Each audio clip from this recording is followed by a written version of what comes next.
Har yili qishda sovg'alar va quvonch timsoli bo'lgan bir shaxsni kutamiz. Ammo uning asl kelib chiqishi haqida qadimiy, dahshatli afsonalar borligini bilarmidingiz?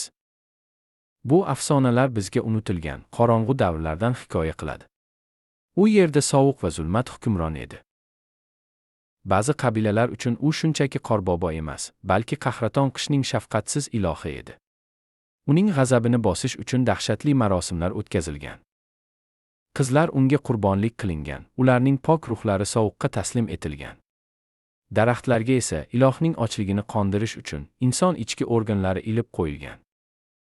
Bu qonli an'analar qishning shafqatsizligidan qo'rqqan odamlarning umidsiz harakatlari edi.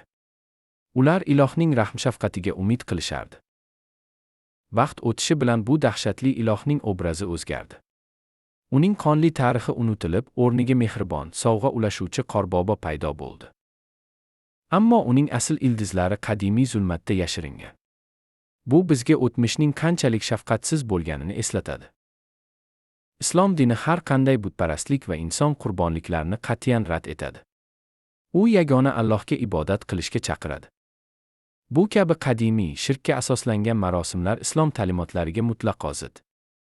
Islomda inson hayoti muqaddasdir. Shunday qilib, keyingi safar qorboboni ko'rganingizda, uning ortidagi qorong'u afsonalarni eslang. Bu bizga insoniyatning uzoq yo'lini va haqiqiy e'tiqodning qadrini eslatadi.